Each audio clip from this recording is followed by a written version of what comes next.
ஒரு சிறந்த ஆசானிடமிருந்து அந்த மறைவான கலையை கற்றுக்கொள். அவர்கள் சாதாரண கண்ணாடியையும் பாறையைப் போல் உறுதியாக்கக்கூடியவர்கள். நல்ல அறிஞர்களை தேடு, நல்ல கல்வியாளர்களை தேடு, அவங்கள பிடிச்சிக்கோ. அவங்க கண்ணாடியை கூட வைரமாக்கிடுவாங்க. தேசங்களின் விதி தனி மனிதர்களின் கைகளிலேயே உள்ளது. சமுதாயத்தின் விதியை தீர்மானிக்கும் ஒவ்வொரு நபரும் ஒரு விண்மீனை போன்றவர். உலகமே மாறணும், ஊரே மாறணும், எல்லாம் மாறணும், ஜமாத்து மாறணும்னு நினைக்காத. நீ மாறினா எல்லாம் மாறிடும். தனிநபர் மாற்றம் தான் சமூக மாற்றம். இது எல்லாரும் உணர்ந்த விஷயம். அவர் சொல்கிறார், கரையை விட்டு பிரிய தயங்கும் முத்து குளிப்பவன் கடலின் ஆழத்தில் இருக்கும் பெரும் செல்வத்தை ஒருபோதும் அடைய மாட்டான். கரையுடைய அந்த லக்ஸரி, இந்த பீச்சு தானே, கோவாவில் பீச்சில் தான் உட்காந்துட்டு இருப்பாங்க. கடலுக்கு உன்ன போனால் கடுமையான போராட்டங்களை சந்திக்க வேண்டியது வரும். உள்ளே போகணும், அது அலைகள் மேலே அலைகள் வரணும். போனால் கேரண்டி கிடையாது, கிடைக்கும்னு சொல்ல முடியாது. அதுதான் கடுமையான உழைப்பு தேவைப்படும். அப்போ அவர் சொல்கிறாரு, இந்த கம்ஃபர்ட் ஜோனை விட்டு நீ வெளியே வரலன்னா பெரும் செல்வத்தை நீ ஒருபோதும் அடைய மாட்டேன். அல்லாவுடைய அந்த பெரிய நியாமத்தை, சொர்க்கத்தை வந்து நாம் அடைய மாட்டோம். அதுக்கப்புறம் அவர் சொல்கிறார், दीन हाथ से देकर अगर आज़ाद हो मिल्लत है ऐसी तिजारत में मुसलमान का खिसारा. தனது மார்க்கத்தை அடகு வைத்து ஒரு சமூகம் சுதந்திரம் பெறுமானால் அத்தகைய வியாபாரத்தில் ஒரு முஸ்லீமுக்கு நஷ்டமே மிஞ்சும். தீனை கொடுத்துட்டு எங்களை வாழ விடுங்க அப்படின்னு நீங்கள் சொன்னீங்கன்னா உங்களுக்கு அந்த வியாபாரம் நஷ்டத்தை தான் கொடுக்கும். கடைசியாக அவர் இதுக்கப்புறம் இந்த 4 வரிகள் தான் பயங்கரமானது. இந்த 2 வரி ரொம்ப பீக்கு. அவர் சொல்கிறார், துனியா கு ஹே ஃபிர் மார் காய ரூவ பதன் பேஷ் தெஹசீப் ந ஃபிர் அப்னே தரிந்தோ கு பர. உலகம் மீண்டும் ஆன்மாவுக்கும் உடலுக்கும் இடையிலான போராட்டத்தை எதிர்நோக்குகிறது. ஒரு பக்கம் உடல்கள் இருக்கான், ஒரு பக்கம் ரூஹுகள் இருக்கான். உலகத்தில் வந்து இப்போ இந்த 2 மோதலுக்கு உலகம் தயாராகி கொண்டிருக்கிறது. ஒரு பக்கம் உடல்கள், ஒரு பக்கம் உயிர்கள், ரூஹுகள். அது சொல்கிறாரு, அது சொல்லிட்டு சொல்கிறாரு, அல்லாஹ் கோ ஹே பா மர்திய மோமின் பே பரோசா இப்லீஸ் கோ யோரப் கே மஷீனோ க சஹாரா. இறைவன் வந்து மூமியின் மன உறுதியை நம்புகிறான், ஆனால் இப்லீஸோ ஐரோப்பாவின் இயந்திரங்களை நம்புகிறான். அப்போது இந்த உடல்கள் வந்து மிஷின்களை நம்புது, இந்த ஆன்மாக்கள் வந்து மூமீன்களை நம்புது. இப்போ இந்த பக்கம் மூமீன் வெர்சஸ் ஆன்மா, இந்த பக்கம் மெஷின் வெர்சஸ் மேனு. இவனுங்களும் சொல்கிறானுங்களே, man versus machine, man plus machine combination. இந்த காம்பினேஷன் ஒரு பக்கம் வெறும் தீன் வெர்சஸ் ரூஹ். இந்த 2 மோதல். அவர் சொல்கிறாரு, தேசங்களின் எதிர்காலம் என்னவென்று யாராலும் சொல்ல முடியாது. ஆனால் ஒரு மூமினின் கூர்மையான அறிவு இருந்தால் ஒரு சிறு குறிப்பே போதுமானது.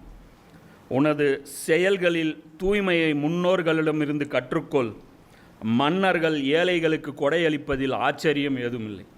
நீ ஒரு பிச்சைக்காரன், உனக்கு கொடுக்கணுன்னா முன்னோர்கள்ட்ட தான் சரக்கு இருக்குது. யார்கிட்ட? அபூபக்கர், உமர், உஸ்மான், அலி, ஹசன், ஹுசேன். அவங்ககிட்ட பிச்சை கேட்குறதுல தயங்காத. அவங்களும் வாரி வழங்குறதுல தயங்க மாட்டாங்க. என்ன சொல்கிறேன், என்ன இந்த இது பாருங்க, உனக்கு எக்ஸாம்பிள் அங்கே தான் போகணும். இன்றைக்கி இருக்கிற இந்த எம்பிஎஸ்சி, எம்பிசி இவங்கெல்லாமா இந்த பிணங்கள்லாம். அதான் அது இந்த கான் சார் ஒரு வீடியோவில் சூப்பராக சொல்லிட்டுருந்தார்.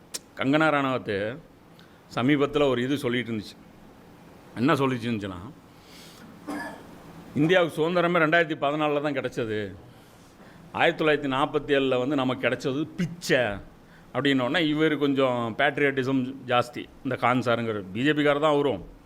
அவர் என்ன சொல்கிறாருன்னா, என்ன பேசுது இந்த அம்மா? அப்போ எங்களுடைய முன்னோர்கள் வந்து சண்டை போட்டது, உயிரை கொடுத்து அவங்க சண்டை போட்டது, அதையெல்லாம் வந்து இவங்க கொச்சப்படுத்துகிறீங்க அப்படின்னு சொல்லிட்டு, அது வந்து அவர் வேற ஒரு எக்ஸாம்பிள் சொன்னால் அது சூப்பராக இருந்துச்சு. என்ன அப்படின்னா, வழக்கமாக உடல்கள் வந்து அடக்கமாயிரும், ஆன்மா வந்து சுற்றி திரிஞ்சிட்ருக்கோம். இது ஆன்மா அடக்கமாயிருக்கு, உடம்பு மட்டும் அலைஞ்சிட்டு இருக்குது. இப்போ நம்ம அடுத்தது நம்முடைய ஸ்ட்ராட்டஜி என்ன அப்படின்னா, இந்த போர்லேயும் சரி, நல்லா பார்க்குறேன், செம்மையாக போய் செருப்படி வாங்கிட்டு இருக்காங்க முஸ்லீம்கள் சோஷியல் மீடியாவில். கண்ட பக்கம் போய் கமெண்ட்டை பண்ணி நல்லா வாங்கி கட்டிட்டு வர வேண்டியது. புரியுதா? அல்லாஹ் வந்து குர்ஆனில் சொல்கிறான், உங்கள் செல்வங்களிலும் உங்கள் உயிர்களிலும் சோதிக்கப்படுவீர்கள். உங்களுக்கு முன் வேதம் கொடுக்கப்பட்டோரிடமிருந்தும் இணை கற்பித்தோரிடம் இருந்தும் ஏராளமான சங்கடம் தரும் சொற்களை செவியுறுவீர்கள். நீங்கள் சகித்து கொண்டு இறைவனை அஞ்சினால் அது உறுதிமிக்க காரியங்களில் ஒன்று. அப்போ இந்த கட்டம் தான் இன்றைக்கி நம்முடைய கட்டம். சரியா? வெறும் நான் சொன்னேன்னு வச்சுக்கோங்க, நீ சொல்லக்கூடாது, குரான் அதனால தான் சொல்கிறேன். இப்போ இது அல்லாஹ் சொல்கிறான், சோதிக்கப்படுவீங்க. அப்போது இன்றைக்கி நம்முடைய நிலைமை என்னன்னு பாருங்கள். போன பயானில் கூட நான் சொன்னேன், நம்முடைய ஸ்டேட்டஸ் என்ன? குளித்து சுத்தமாக இருக்கிற ஒரு கழுதை. என்ன தான் நீட்டாக இருந்தாலும் அத்தர் போட்டாலும் அது கழுதை தான். புரியுதுங்களா? நாம் போய் சோசியல் மீடியாவில் பாட போனாலும், நீயா நான் டாக் ஷோவில் பாட போனாலும், சரியா, ரேடியோவில் பாட போனாலும் எவனும் கேட்க மாட்டான், டப்புன்னு ஆஃப் பண்ணிடுவான். கழுதை கத்துறது உலகம் கேட்கவே விரும்பாது. அப்போ நம்மளாம் கழுதைகள். எது வரைக்கும் நம்ம கழுதை? உலகத்தில் ஏதோ ஒரு பகுதியில் குர்ஆனுடைய அடிப்படையில் ஒரு முன்மாதிரியான ஒரு வாழ்வியலை நடைமுறைப்படுத்தி நாம் காட்டாத வரைக்கும் நம்ம பேச்சை எவனும் கேட்க மாட்டான். நம்மலாம் கழுதைங்க. அதனால் வாயை மூடிட்டு இருந்தால் சிறந்தது. எவ்வளோ திட்டினாலும் வாங்கிக்கிங்க, கோபமே நமக்கு வரக்கூடாது.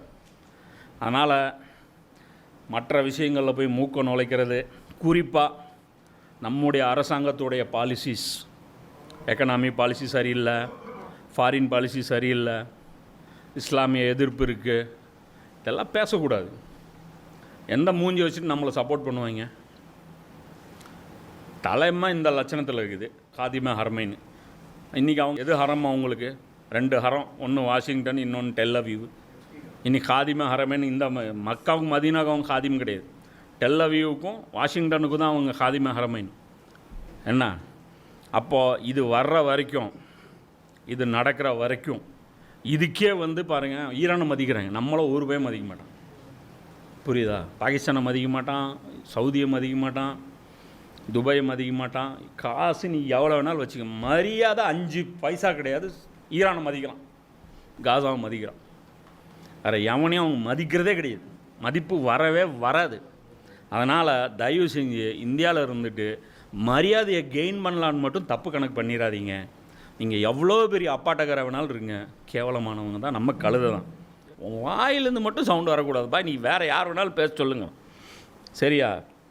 அப்போது நம்ம இங்கே பண்ண வேண்டிய வேலை என்ன? இந்த குரல் கொடுக்கறது என்ன? நம்முடைய குரலை பதிவு செய்ய வேண்டும் அப்படிங்கிறோம்ல, அதுதான் பண்ணக்கூடாது. அது எங்கேயும் போய் பதிவு பண்ணிடுறாதீங்க தயவு செஞ்சு. சைன் லாங்குவேஜ் தான் தெரியலைங்க.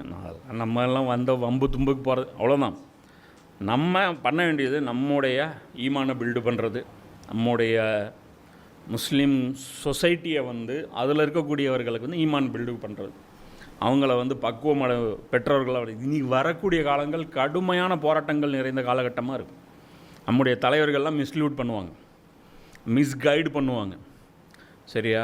பயங்கரமான சிரமங்கள் வர வேண்டியது இருக்கும். ஸோ அதற்கு நம்ம இந்த வசனத்தின்படி பொறுமையை மேற்கொண்டு நம்ம அமைதியாக இருக்கணும். அதிலே இன்னொரு கூடுதல் தகவலும் சொல்லிடுறேன். என்ன அப்படின்னா, கடைசியாக அந்த ஷக்கீல் பின் ஹனீஃப் சம்மந்தப்பட்ட அந்த இது போடும்போது பையத்தெல்லாம் போய் செய்யக்கூடாது அப்படின்னு சொல்லியிருந்தேன். அது கீழே ஹதீஸில் பையத்து செய்யுங்கன்னு இருக்க. அப்போ அதில் பையத்து நீங்கள் செய்யக்கூடாதுன்னு சொல்கிறீங்க அப்படின்னு சொல்லும்போது, ஹதீஸில் அதான் சொன்னோம்ல, குரானுங்கிறது எல்லாத்துக்கும் காமன். அதில் வந்துருச்சுன்னா எல்லாரையும் கவர் ஆயிரும். இப்போ இந்த ஹதீஸில் என்ன இருக்குது? அபுதால்கள், ஷாமுடைய அப்தால்கள் எப்போ போய் பையத் செய்வாங்க? பூமியில் புதஞ்சதுக்கப்புறம் தான். இந்த படை பூமியில் புதஞ்சு அந்த அடையாளத்தை பார்த்ததுக்கப்புறம் தான் அவரை நம்புவாங்க. இல்லைன்னா அவரை மொசாத் ஏஜென்ட்டுன்னு தான் நினைப்பாங்க. அவன் போய் மகாம இப்ராஹிம்லையும் ருக்னுல் யமானியில் ஒருத்தன் உட்காந்து பையத் செய்கிறான்னா அவன் மேலே சந்தேகம் வராமல் இருக்குமா? ஏன்டா நம்மளே விட மாட்டேங்க, உனக்கு எப்போ பையத் செய்கிறது விடுவாங்கன்னு யார் மேலே இருந்தாலும் சந்தேகம் வரும். அப்போ அவங்களெல்லாம் அங்கே பையத்து வாங்குறவங்களாம் போய் யாரும் போயெல்லாம் சப்போர்ட் பண்ண முடியாது. பையத்து வாங்கிட்டு 8ஆம் நம்பர் கேட்டில் வழியாக போகும்போது டப்புன்னு வண்டியில் ஏற்றி கொண்டு போயிடுவாங்க. கவுண்டிங் நம்பர் ஓடிட்டுருக்காங்க, கொரோனா டைம் நம்பர் மாதிரி உள்ளே கொண்டு போய் வச்சிருவாங்க, டம்ப் பண்ணிடுவாங்க. அதெல்லாம் பண்ணக்கூடாது, அது அவங்களுக்கு இருக்குது. அப்போ பையத்து அது நபி ஸல்லல்லாஹு அலைஹி வஸல்லம் யாரை குறிப்பிட்டாங்க? புரியுதா? அது மிடில் ஈஸ்ட்டு சார்ந்த உபதேசங்கள் தனியாக இருக்குது. அதான் சொன்னல, நம்ம இங்கே மனிதர்கள் இல்லாத அண்டார்டிகாலே வாழ்ந்துட்டுருக்குறோம். அப்போது அங்கே இருக்கிற மனிதர்களுக்கு நலம் நாடுறதுக்கு முன்னாடி முதல்ல இங்கே இருக்கிற மனிதர்கள் முதல்ல நம்ம நலம் நாடணும். ஸோ அதனால் பையத்துங்கிறது ஏதோ ஒரு காம்படிஷன் மாதிரியும், அங்கே போய் டச் பண்ணிட்டா ஒலிம்பிக் மெடல் கொடுக்குற மாதிரியும் அது என்னமோ டேப் பண்ணி விளாட்ற கேம் மாதிரி நினச்சிட்டாங்க. சரியா? பையத்து வந்து நபி ஸல்லல்லாஹு அலைஹி வஸல்லம் நிறைய பையத்துகள் இருக்குது. உதாரணத்துக்கு நபித்துவத்துக்கு ஒரு பையத்து இருக்குது, அதை நபி ஸல்லல்லாஹு அலைஹி வஸல்லம் வாங்கியிருக்காங்க. ஜமாத்துக்குன்னு ஒரு பையத்து இருக்குது, அதையும் நபி ஸல்லல்லாஹு அலைஹி வஸல்லம் வாங்கியிருக்கேன். அதே சஹாபாக்களை ஹுதைபியாவில் தனியாக ஒரு பையத்து வாங்குறேன், பையத்துர் ரிதுவானுங்கிறேன். அது என்ன பையத்து? இப்போ ஏன் அதுக்கு முன்னாடி பையத்து வாங்கலையா? அப்போ அந்த பையத்தில் எல்லா ஷரத்தும் அடங்கும் தானே. அப்போ ஏன் இந்த இடத்துல இப்போ அது ரசூலா நமக்கு பிரித்து காட்டுறாங்க. டெம்பரரி பையத்து இருக்குது, பர்மனண்ட் பையத்து இருக்குது, பார்ஷியல் பையத்து இருக்குது, கம்ப்ளீட் பையத்து இருக்குது. இது மாதிரியான பையத்துகள் வந்து சூழ்நிலை வந்து அது வந்து பார்த்திங்கன்னா ஒரு ஜமாத் தலைமைக்கு தனி பையத்து, இந்தந்த விஷயத்தில் நான் கட்டுப்படுவேன், இந்தந்த ஜமாத் கூட்டங்களுக்கு நான் கண்டிப்பாக வருவேன், இதில் வந்து நான் லீவ் போட மாட்டேன், என்னுடைய வேலையை விட ஜமாத்துடைய வேலைக்கு 300 வேலை, இது ஒரு பையத் பண்ணலாம். இது வந்து அனுமதிக்கப்பட்டது. புரியுதா? அப்போது சின்ன சின்ன விஷயத்துக்கு பையத்து பண்ணலாம். ஸ்ட்ரென்த் என்னன்னு தெரிஞ்சுக்காமல் எந்த வேலையை செய்வீங்க? புரியுதா? இது என்ன சும்மா ஒரு மீட்டிங்கை 4 பேர் வந்தாச்சு வராட்டு போச்சு அது மாதிரி எந்த ஒரு விஷயம் செய்யும்போது நம்மளுடைய ஸ்ட்ரென்த் என்னங்கிறது தெரியணும். அதை டெஸ்ட் பண்ணுறதுக்கு தான் பையத்து. ஸோ இமாம் மஹதிக்கு வந்து இங்கேருந்து வந்தால் போயே ஆகணுமா, இடத்த காலி பண்ணி ஆகணுமா, இங்கே இருக்கிறவங்கள சாவை விட்டுட்டு போயிடலாமா, அப்படிலாம் வந்து முதல்ல அந்த தாட்டே வரக்கூடாது. ஸோ சென்சிபிளாக நினைச்சிங்க. இஸ்லாத்தில் நிறைய பையத்து இருக்குது, முதல்ல அதை ஸ்டடி பண்ணுங்கள். ஒவ்வொரு பையத்துக்கு இருக்கிற டிஃப்ரெண்ட் என்னன்னு பாருங்கள். புரியுதா? நபி ஸல்லல்லாஹு அலைஹி வஸல்லம் வந்து அகபால ஒரு பையத்து வாங்குறாங்க, அங்கே போய்ட்டு அதுக்கப்புறம் மசூரா வந்து இதெல்லாம் கேட்குறாங்க, பதிலில் ஒரு தாட்டி மசூரா கேட்குறாங்க. அதே மாதிரி எல்லாத்துக்கும் வேறு வேறு அந்த சகோதரராக நடத்தணுன்னு அதுக்கு ஒரு பையத்து, எல்லாத்துக்குமே வேறு வேறு சூழ்நிலைகளில் நபி ஸல்லல்லாஹு அலைஹி வஸல்லம் வந்து வேறு மாதிரி நடந்துகிட்ருக்காங்க. ஸோ அதனால் பையத்து வந்து செய்யக்கூடாதுன்னு செய்ய வேண்டிய வாய்ப்பு கிடைக்கிறவங்க அந்த அதுக்கு தகுதியானவர்கள், அதுக்கு ஏற்றவர்கள் அவங்க செஞ்சுருவாங்க. அது போய் உலகத்தில் இருக்கிற எல்லா முஸ்லீம்களுமே மஹதி இஸ்லாமோட போய் மெர்ஜ் ஆகணும் அப்படின்லாம் அவசியம் கிடையாது, அது முடியவும் கிடையாது. அதுதான் நம்ம போன எக்ஸாம்பிளில் சொல்லியிருந்தோம். ஓய்சல் கர்னி நபி ஸல்லல்லாஹு அலைஹி வஸல்லம் அவங்கள்ட்டே போய் பையத்து செய்யலை, அதை விட பெரிய சிறப்பு வேறு உலகத்தில் என்ன இருக்குது? ஆனால் அதை கூட ரசூலா வந்து சிறப்பித்து சொன்னாங்க. ஸோ அதனால் சென்சிபிளாக நடக்கிறது தான் இந்த இடத்துல வந்து ஸ்மார்ட் திங்கிங் தான் இந்த இடத்துல வந்து கை கொடுக்கும். ஹிக்மத்தை கற்றுக்குங்க, குரானை படிங்க, குரானை வந்து திருப்பி திருப்பி அதை வந்து ஆய்வு பண்ணுங்கள், பல்வேறு தஃப்சீர்களை ஆய்வு பண்ணுங்கள். அதுதான் நம்மளை வந்து அந்த கண்ணாடியிலேருந்து வைரமாக நம்மளை மாற்றும். அதனால தான் சொல்கிறோம்ல, இந்த சப்ஜெக்ட்ஸ் எல்லாம் ஊற்றி மூடிட்டு, புரியுதுங்களா, இதை வந்து வெறும் குரானை அண்டர்ஸ்டாண்ட் பண்ணுறது மட்டும் பண்ணிவிட்டு போகணும். இப்போ பார்த்தீங்கன்னா இப்போ இந்த வீடியோ போட்டோன்னா 20,000 30,000 வியூ ஆகும். அதே குரான் தஃப்சீர் போட்டோன்னா 4,000 5,000 6,000 அவ்வளோதான். சரியா? அப்போது அந்த மாதிரியான இதில் ஃபோக்கஸ் பண்ணி சரியான இடத்துல நம்முடைய அறிவை, ஆற்றலை, பொருளாதாரத்தை எல்லாத்தையுமே பயன்படுத்துங்க. தேவையில்லாமல் பேனிக் ஆகாதீங்க. முதல்ல இந்த எஸ்கட்டாலஜி முதல்ல இது டெய்லி இருக்கக்கூடிய அந்த போருக்கான அந்த அப்டேட்ஸ்லாம் பார்த்துட்டு இருக்காதீங்கன்னு வந்துடுவீங்க. அந்த அளவுக்கு உங்களுக்கு மன வலிமை கிடையாது, எனக்கே கிடையாது. நானே வந்து எனக்கே வந்து பயங்கரமாக மூட் அவுட் ஆகுது. ஏன்னா நம்ம இருக்கிற சூழல் அப்படி. இங்கே வந்து ரொம்ப கஷ்டமான என்ன சொல்கிறது, நம்ம இங்கே வளர்ந்துட்டுருக்கிற சூழலில் நமக்கு தரப்பட்டிருக்கிற இந்த ஸ்பேஸில் இவ்வளோ தான் நம்மளால் வளர முடியும். ஸோ அதை மட்டுமே ஃபோக்கஸ் பண்ணி அதை நோக்கி மட்டுமே நம்ம போயிட்டு நம்முடைய இலக்கு மறுமையாக ஆக்கி அதை நோக்கி நகருவோம். அந்த மாதிரி ஒரு நல்ல சமுதாயத்தை உருவாக்கக்கூடிய பாக்கியத்தை அல்லாஹ் உங்களுக்கும் எனக்கும்